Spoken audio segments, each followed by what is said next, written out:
Eu não posso escolher o que os meus pais fizeram e que atingiu a minha vida.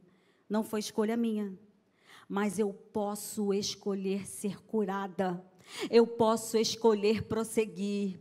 Eu posso escolher continuar com um propósito. Eu posso escolher não repetir na minha casa. Diga amém por isso. Eu posso escolher ser um agente de cura através das minhas atitudes e escolha e pensar. E Jefté escolheu não se deixar levar por escolhas que ele não havia feito.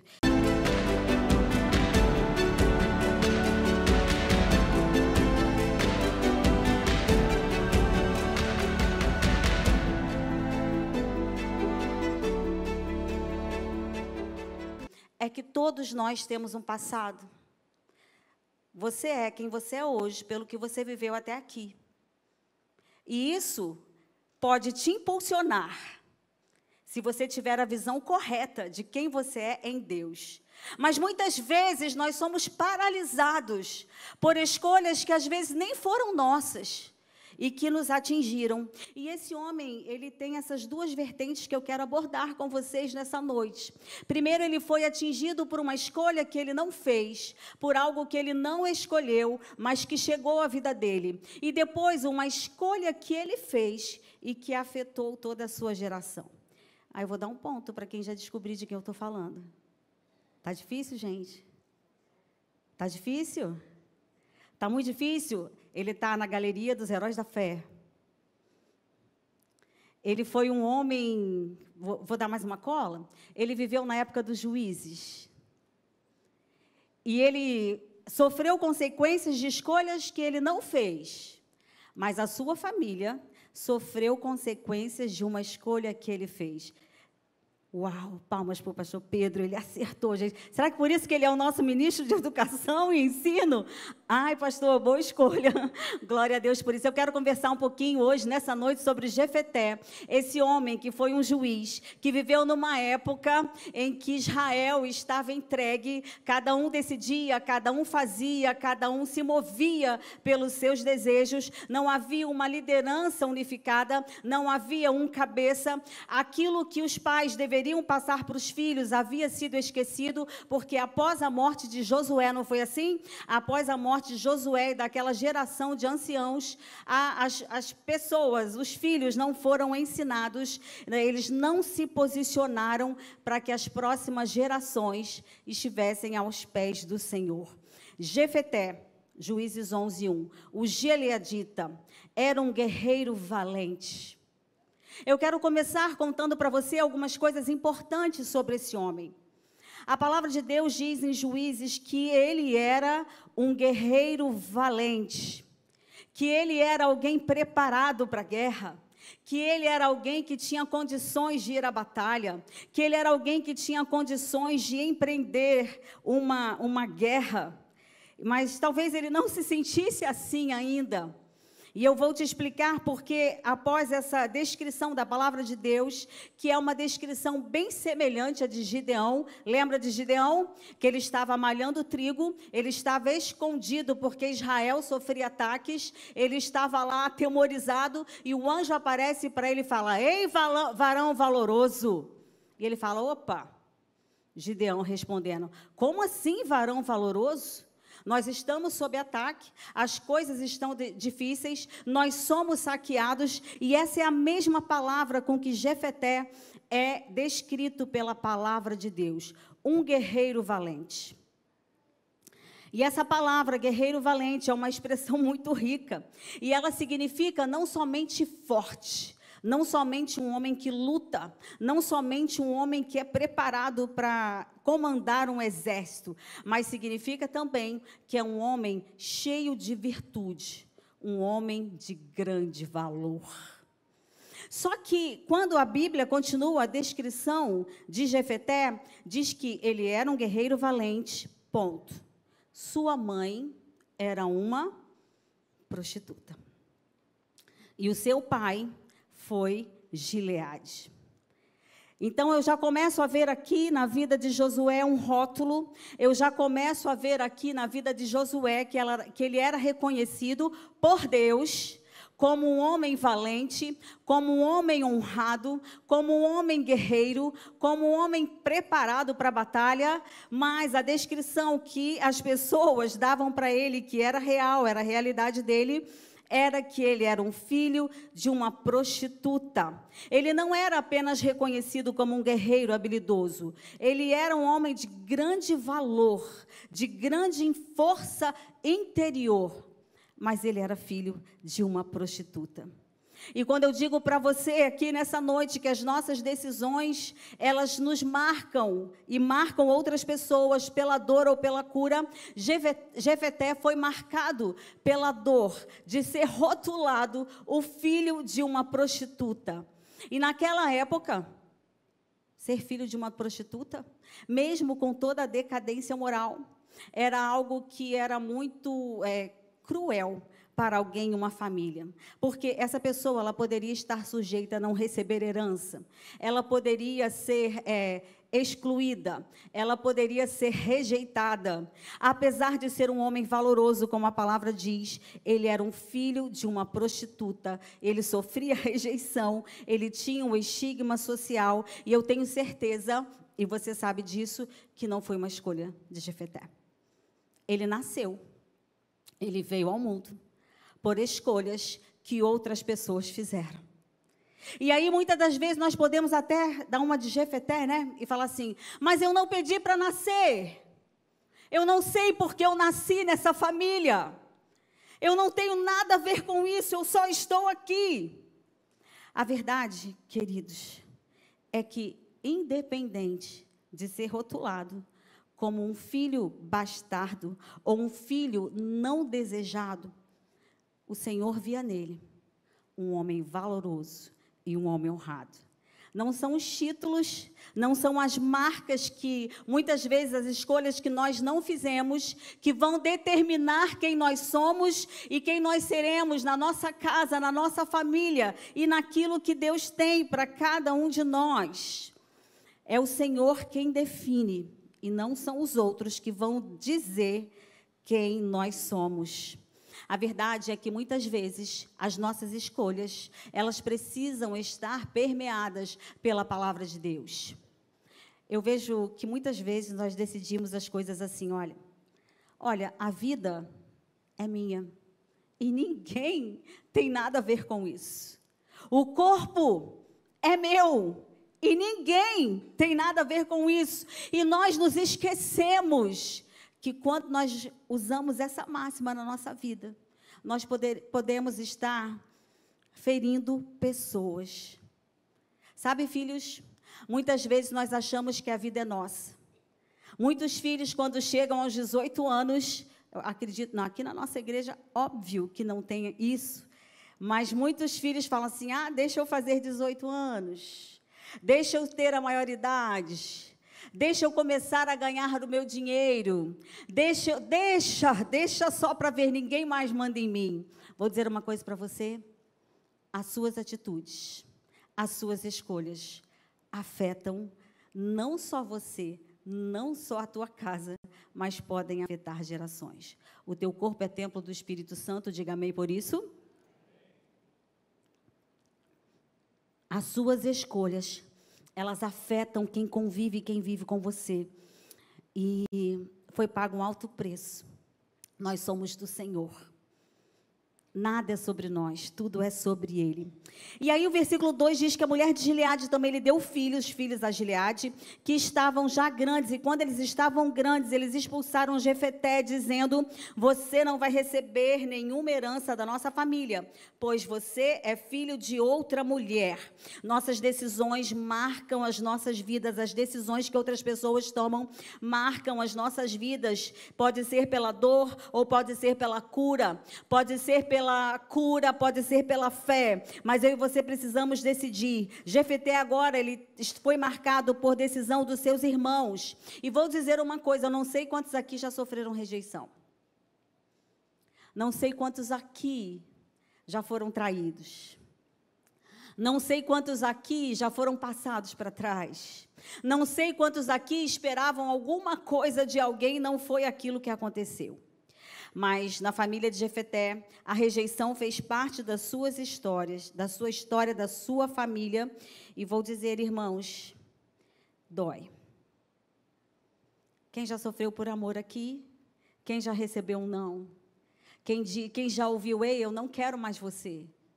Você sabe, quando eu me lembro sempre de qualquer história de rejeição, eu me lembro que o Senhor Jesus, Ele foi rejeitado pelos que eram seus.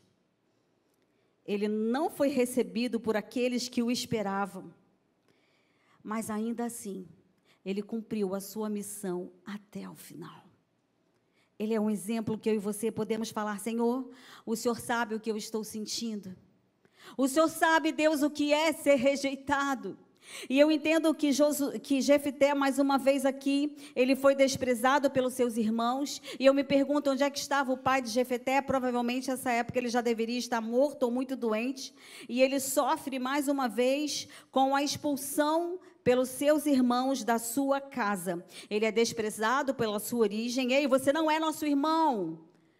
E a palavra diz que se os seus irmãos não o viam como seu irmão verdadeiro, eles o viam como um bastardo.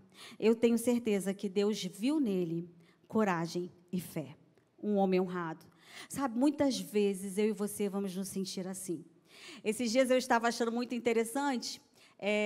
A gente estava com uma classe de meninas bem pequenininhas, sabe? As meninas deviam ter entre 7, 8, 9 anos. Melina estava dirigindo essa classe.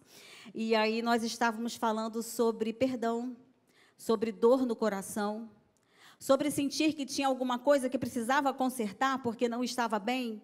E uma das meninas falou assim, chamou a Melina de tia, né, gente? Ela era bem pequenininha. E disse assim, tia, eu quero dizer uma coisa para você. Eu tenho uma amiga na escola e ela agora não fica muito mais comigo. Ela fica mais com a outra menina. E todas as vezes que isso acontece, o meu coração dói. Eu tenho vontade de chorar. O que eu quero dizer para você? Tem fases na nossa vida, independente da idade que nós passamos, e nós devemos levar a sério a dor de cada um. Rejeição é uma coisa que fere. Rejeição é uma coisa que paralisa. Rejeição muitas vezes nos faz ter medo de prosseguir. Rejeição muitas vezes nos dá medo de abrir o nosso coração para ser amado. E por isso muitas vezes nós ficamos com o pé atrás, sabe? Não queremos nem mais experimentar talvez uma amizade ou talvez alguém que Deus traga para a nossa vida. Eu vou dizer para você uma coisa. Deus sempre tem novidade de vida para nós. A rejeição não vai nos paralisar, porque o Senhor Jesus passou por isso, e mesmo rejeitado e ferido pelos homens, Ele foi desprezado. Era um homem de dores e sabe o que é padecer. Como alguém de quem os homens escondem o rosto, Ele era desprezado. E dele não fizemos caso algum. Isaías 53:3. Jesus, o Filho de Deus, não veio ao mundo envolto em glória, mas Ele veio e cumpriu tudo que deveria cumprir e ainda assim sofreu rejeição. Ferido pelos que prometiam esperar por Ele, esquecidos por aquele por quem Ele curou, traído por um amigo, negado por quem dizia amá-lo, crucificado por mãos humanas. Ele não merecia, mas Ele escolheu passar por tudo isso para que eu e você estivéssemos aqui hoje, livres do peso do pecado. Ele foi ferido para que hoje eu e você pudéssemos ser curados. Eu fico pensando na história de Jefté e penso que nessa história de feridas, nessa história de traumas, nessa história de consequências, Deus estava amadurecendo ele para tudo aquilo que ele iria passar, na batalha que ele teria que enfrentar, porque ele era a resposta de Deus para uma nação que clamava ao Senhor por liberdade, porque a nação de Israel estava sendo oprimida. Deus estava preparando.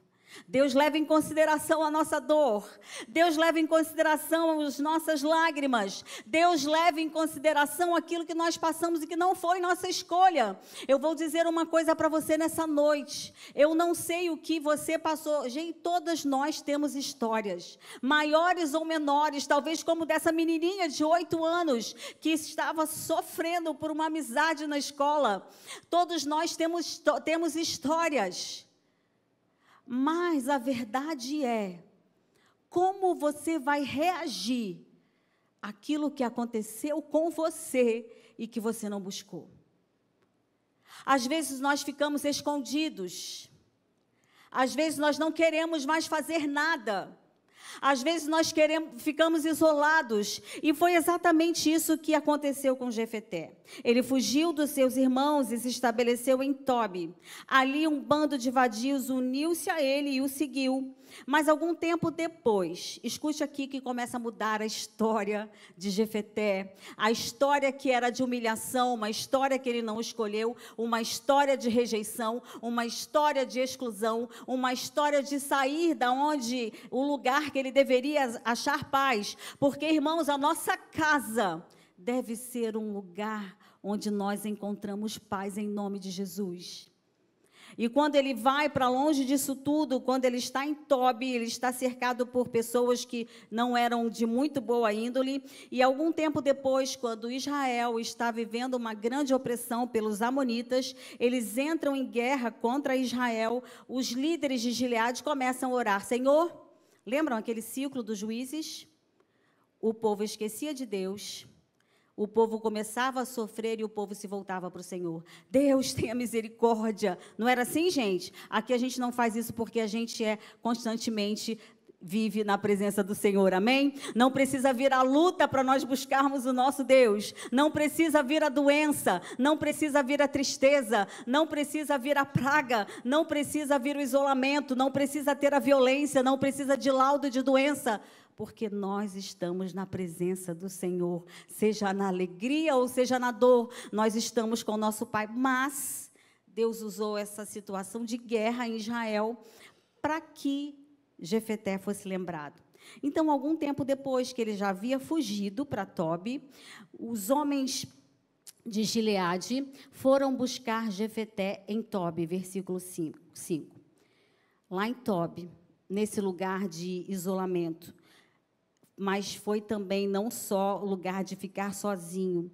Lá Deus amadureceu, lá Deus aprimorou a liderança, lá foi o lugar que Deus restaurou Jefté, lá foi o lugar onde Deus se lembrou dele e mandou que homens que o desprezaram fossem buscá-lo. Deus trouxe à memória aquele homem de honra que foi expulso. Deus é a nossa justiça, amém? Você crê nisso?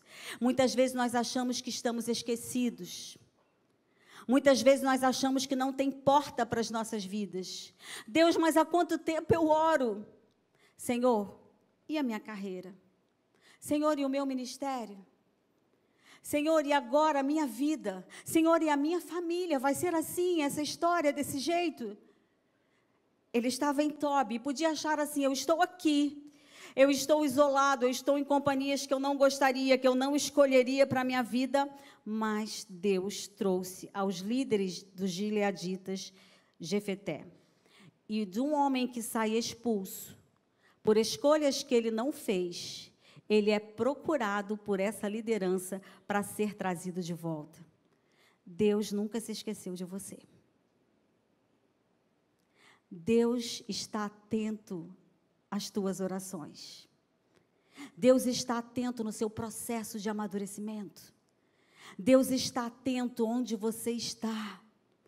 Deus está cuidando dos seus passos, das suas escolhas. Deus está cuidando daquilo que Ele está fazendo no momento que você está ali recluso, entende? Naquele momento que talvez você pense que as pessoas não olham para você. As escolhas de outras pessoas tiveram consequências na vida de Jefté, e elas disseram para ele, versículo 6, venham, seja nosso comandante, para que possamos combater os amonitas. Vocês lembram lá do versículo 1, que ele era um grande guerreiro, que ele era um homem forte, que ele era um homem poderoso na guerra, E na hora que as coisas apertam, irmãos, então Deus traz à memória quem era Jefeté. E aí eles pedem para que Jefeté volte na condição de comandante. Comande o nosso exército. Nós expulsamos você daqui, mas nós queremos agora que você volte. Comande o nosso exército. Jefeté respondeu assim: ei, espera aí. Olha aqui para mim. Vocês não me odiavam?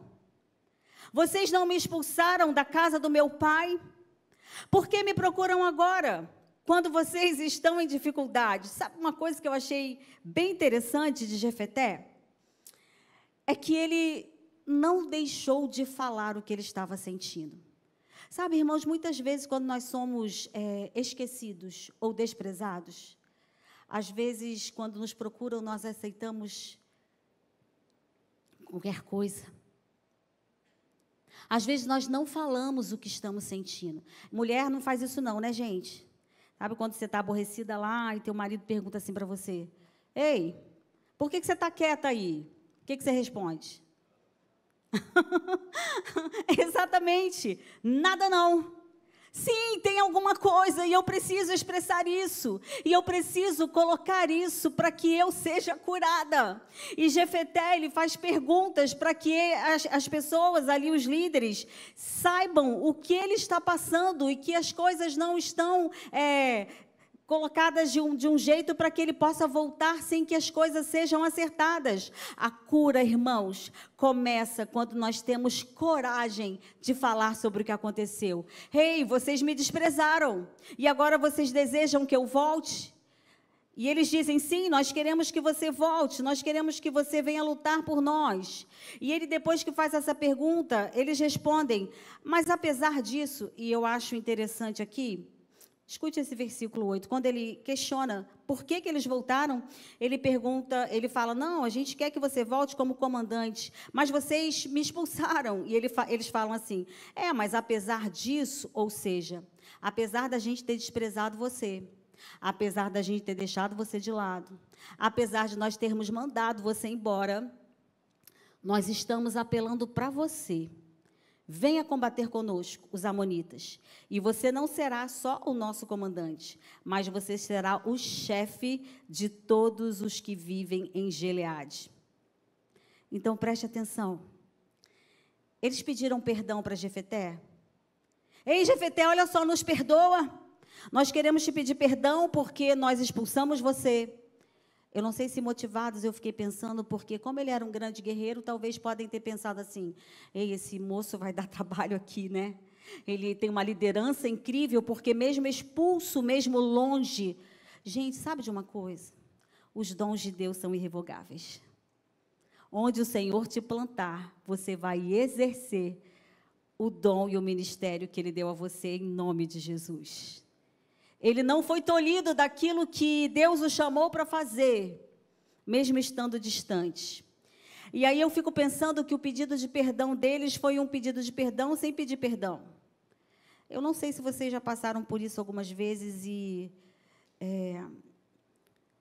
a palavra de Deus com relação ao perdão é algo muito poderoso. Eu costumo dizer que, não é o que eu costumo dizer, a Bíblia compara o perdão a milagre, não é assim, gente?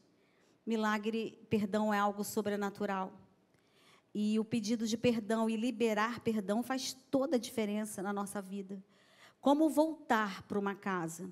Como voltar para uma família? Se há coisas que precisam ser ditas e que não foram ditas. Sabe, o tempo não vai curar aquilo que você precisa expressar. Agora, uma segunda pergunta para você que é difícil. Como perdoar alguém que não te pede perdão? É possível? Diga sim, em nome de Jesus. Eu vou repetir isso porque muitas vezes nós ficamos dependentes de um pedido de perdão que nós nunca vamos ouvir. Você sabe que tem gente que quando erra contigo, ela não te pede perdão, mas ela faz alguma coisa para você entender.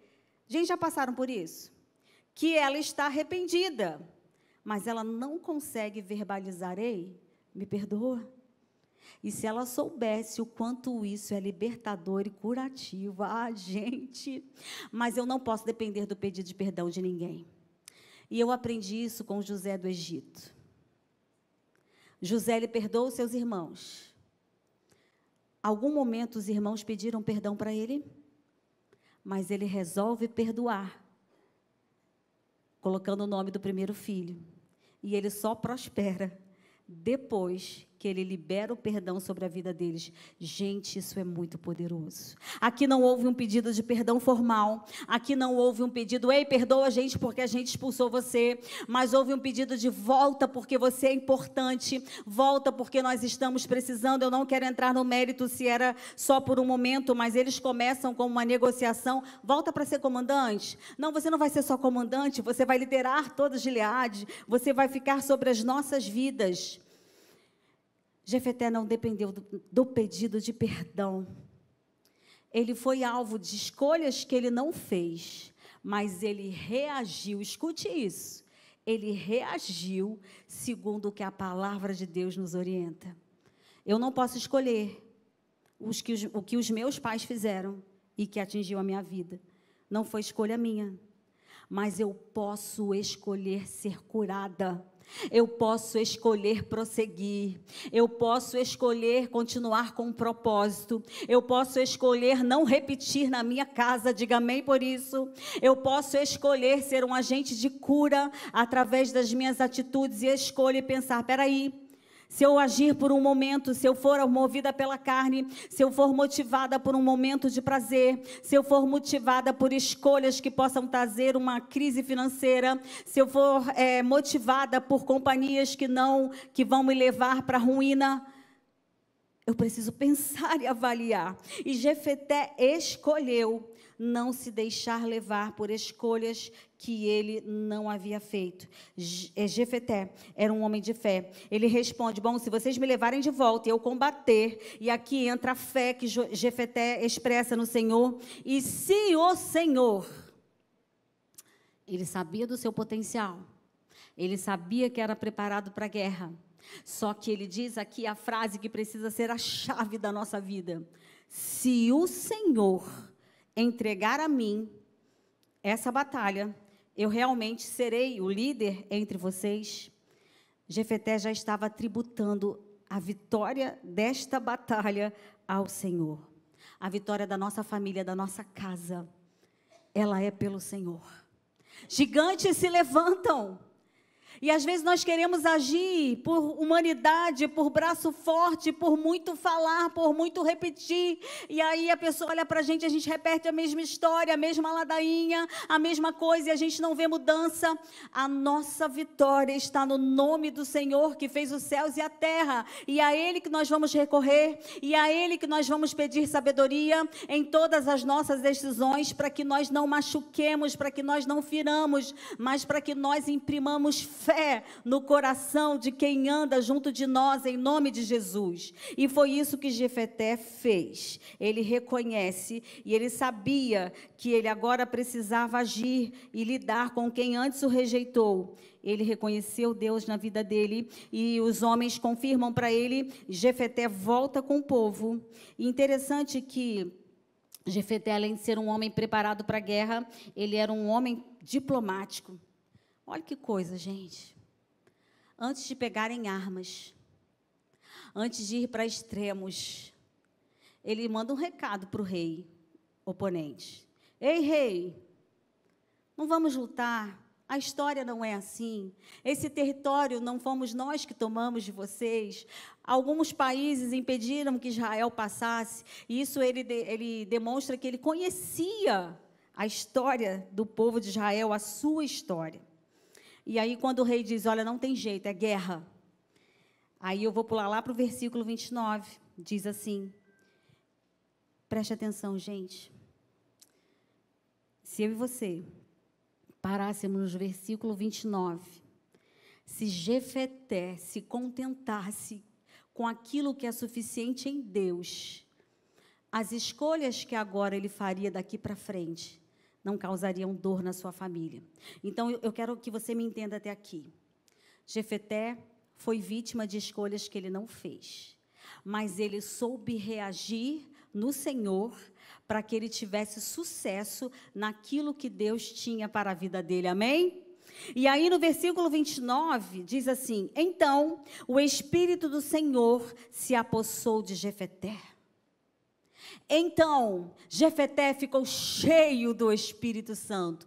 Então, Jefeté tinha unção escorrendo pela sua vida. Então, Jefeté estava cheio da presença de Deus. Então, Jefeté só precisava disso para que ele fosse vitorioso naquela guerra que foi imprimida para que ele guerreasse. Escute uma coisa que eu vou te dizer. Jefeté, o Espírito do Senhor se apossou dele e ele começa a atravessar Gileade, a sua antiga cidade, e ele passa por ali, ele passa por Manassés, ele passa por Mispá, e aí ele avança contra os amonitas. Eu e você precisamos da sabedoria que vem do alto.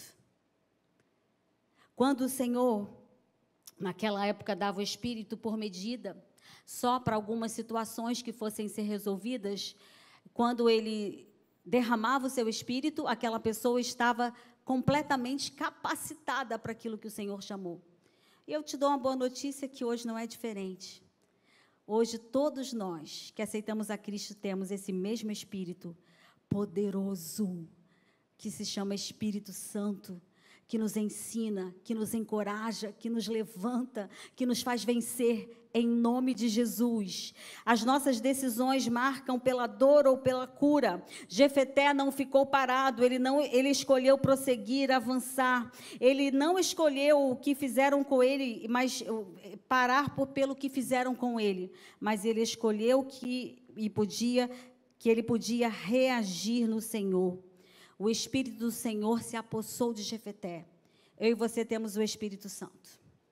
Eu e você temos o que nós precisamos. Você não precisa devolver nada para Deus para que Ele opere um milagre na tua vida. Você não precisa ter nada. Ah, mas eu não tenho nada. Se você tem o Senhor, você tem tudo, em nome de Jesus. Viúva, o que você tem aí na tua casa? Eu não tenho nada. Só tenho um pouquinho de azeite. É com esse azeite que eu vou te dar a vitória. Eu vou multiplicar e vou fazer você avançar.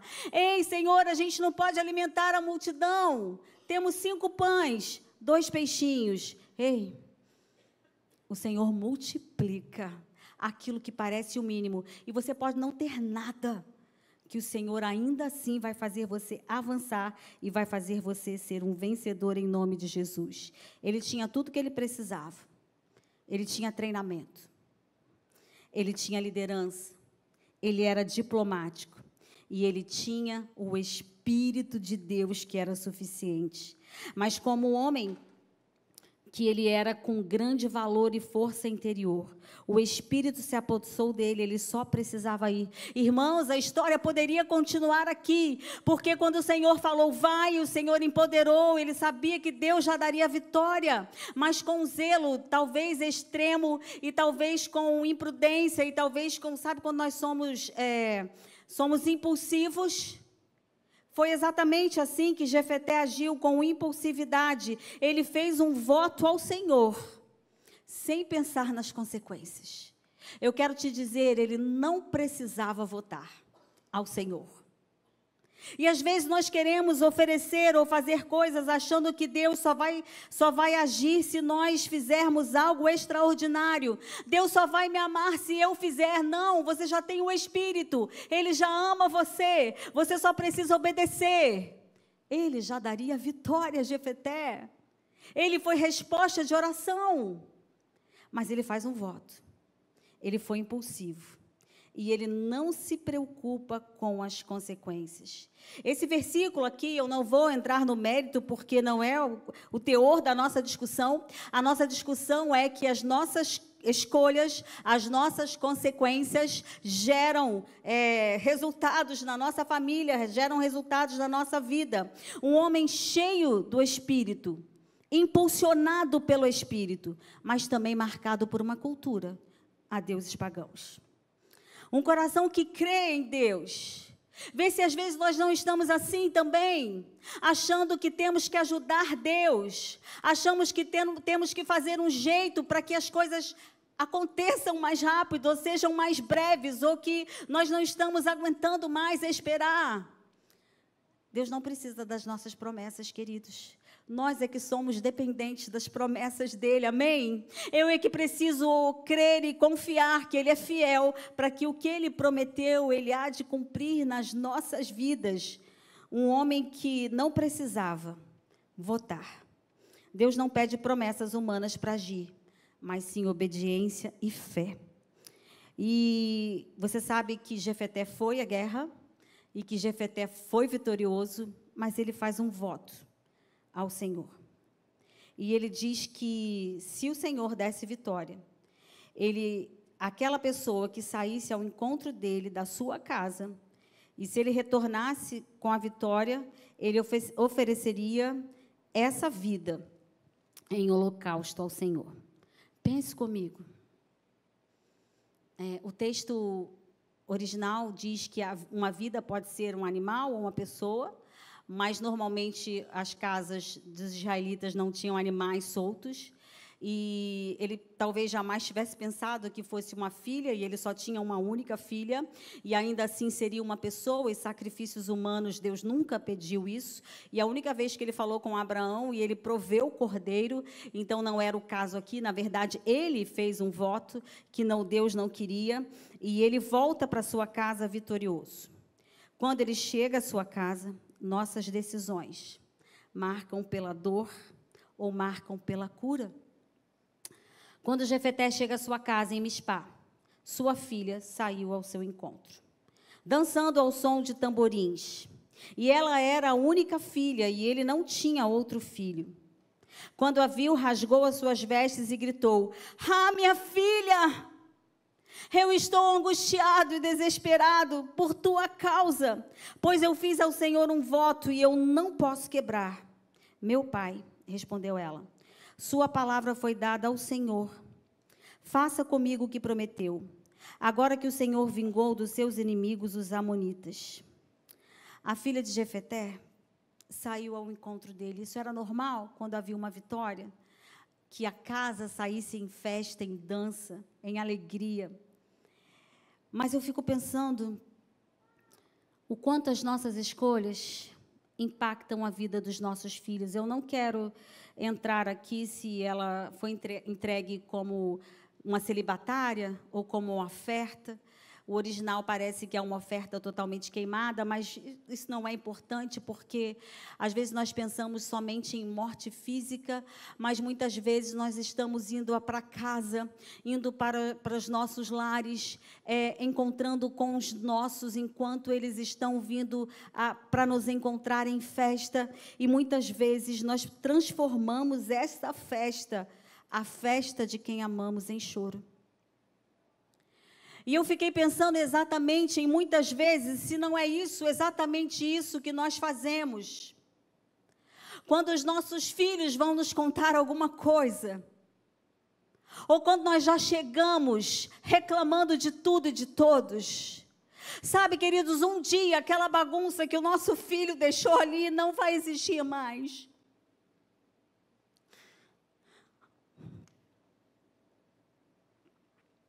Se nós soubéssemos a última vez que nós vamos voltar para casa e encontrar quem nós amamos, nós nunca estragaríamos esse momento de festa, esse momento de reencontro, esse momento de celebração, esse momento de dizer: "Ei, você é importante para mim. Ei, eu estou voltando para casa. Mãe, eu te amo. Pai, eu te amo." Quantas vezes nós entramos, batemos porta, vamos aqui na nossa igreja, não, mas quantas vezes, filhos, lá em casa, os meus filhos nunca tiveram quarto, sabe, gente? Eu sempre dizia assim: "Esse quarto aí é meu, você está usando por um momento, então a chave da porta é minha, essa porta não se tranca. Quem manda aqui nessa casa somos eu e o teu pai." Mas eu sei que muitos filhos se privam das companhias dos seus pais. Quantas vezes nós vamos estragar a festa de um dia especial? Tem datas, irmãos, que elas nunca vão se repetir. As nossas escolhas têm consequências eternas. Uma festa de formatura, de uma graduação, por exemplo, ela nunca vai se repetir. Não estrague a festa. O dia do casamento de um filho, nunca vai se repetir. Nunca estrague essa festa por olhar pequeno, por achar que, é do jeito que eu quero. Sabe, mulher, quantas vezes você estraga a festa do seu marido chegando em casa? Porque quando ele entra, você já despeja tantas coisas e tantas notícias ruins, e que talvez a vontade seja de voltar. Esses dias nós estávamos conversando no carro, eu, Mariane, Meline, Anderson, e nós estávamos conversando sobre um rapaz de uma família bem próxima nossa, e estávamos falando o quanto aquele pai era grosso.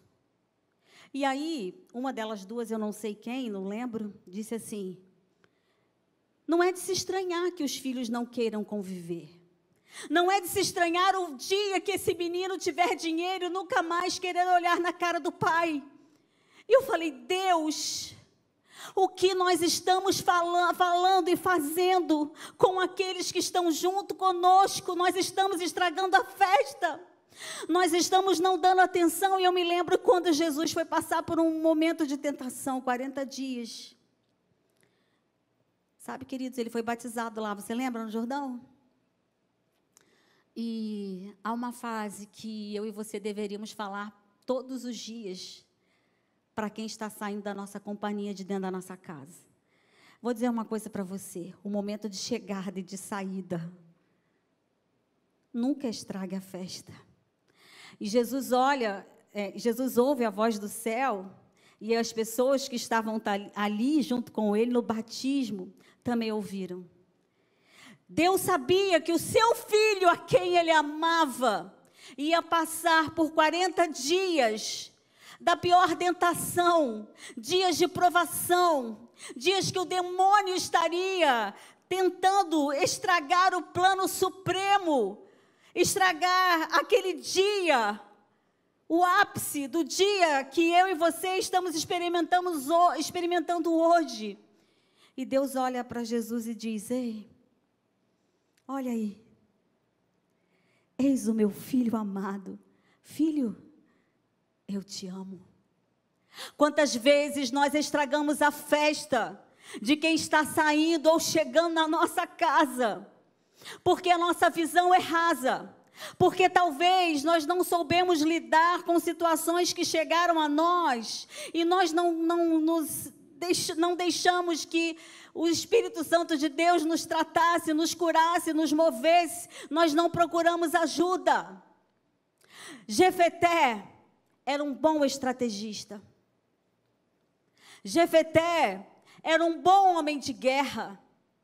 Jefeté, ele avançou em conflitos externos e ele deu a vitória a Israel. Depois ele enfrentou conflitos internos e foi vitorioso. Mas por não prestar atenção naquilo que a palavra dizia, por não ter um relacionamento íntimo, ele faz um voto tolo ao Senhor: quem sair, eu ofereço. Eu não vou entrar, como eu disse, mas a verdade é que aquele momento de festa virou um luto. A verdade é que aquele momento em que havia uma celebração, ele se tornou em choro. E a minha oração nessa noite é para que eu e você prestemos atenção. Sabe, em dias e datas importantes, elas não vão voltar. Mas que a gente preste atenção também no nosso dia a dia. Na vida comum do lar, como diz Timóteo. Na vida comum do lar. Para que nós possamos trazer alegria, gerar memórias de cura, para que as pessoas se sintam amadas. Porque quando eu deixo alguém sair da minha casa, quando eu vou para uma missão e quando eu não sou e não recebo de quem me ama uma palavra de encorajamento, o Senhor faz isso, e amém. Mas só que Ele coloca pessoas para que nós convivamos, para que nos deem suporte também. Preste atenção nas datas importantes. No dia que seu filho for fazer o vestibular, no dia que o seu filho for cantar um louvor, no dia que o seu filho for fazer um solo na cantata de Páscoa, no dia, Renan, que a ministra tiver um grande desafio, vigia. Sabe, Priscila, no dia que o Renan tiver algo muito importante para fazer, no dia que os seus filhos tiverem uma prova que você talvez ache simples, ei, filho, posso orar contigo? Isso vai fazer toda a diferença. Aquela menina, ela não teve escolha, mas eu e você temos. A história da nossa casa passa pela nossa história. Quantos estão me entendendo até aqui? Quantos estão me acompanhando até aqui? Quantos estão comigo até aqui? Vão fazer diferente? Vão prestar atenção? Vão prestar atenção nas atitudes? Essa foi a história de Jefeté. Um homem marcado pela rejeição. Quem aqui nunca? Mas que foi escolhido por Deus. Deus não nos rejeita, aleluia. Um homem que foi expulso por seus irmãos, mas que foi elevado pela fé, pelo Senhor, numa vitória poderosa num campo de batalha. Ele foi rejeitado pelos homens, assim como Jesus, mas ele foi escolhido de Deus. Não fomos nós que escolhemos o Senhor, João diz isso, mas foi Ele que nos escolheu primeiro. Ai, irmão, isso nos dá uma segurança, sim ou não? Ele liderou com coragem, conhecendo a palavra e a história, ele agiu com fé, mas ele falhou em não ter uma intimidade, talvez por seguir regras, achar que precisava fazer algo para ajudar a Deus. Ele viveu vitórias marcantes, mas ele também gerou feridas profundas. O seu legado é uma advertência, mas é também uma inspiração. E o nome dele está lá em Hebreus 11:32. Ele está lá entre os heróis da fé. E a minha oração nessa noite é que as nossas famílias estejam pautadas em sabedoria. Que as nossas decisões não sejam momentâneas, não sejam movidas pela carne, não sejam movidas pelo impulso, mas que as nossas decisões marquem a quem está próximo a nós, pela cura e pela fé, e pela motivação em buscar o Senhor todos os dias da nossa vida. Você pode dizer amém por isso? Eu queria encerrar pedindo para que você pedisse ao Senhor sabedoria, discernimento. A nossa família precisa, em nome de Jesus. Vamos orar, pastor?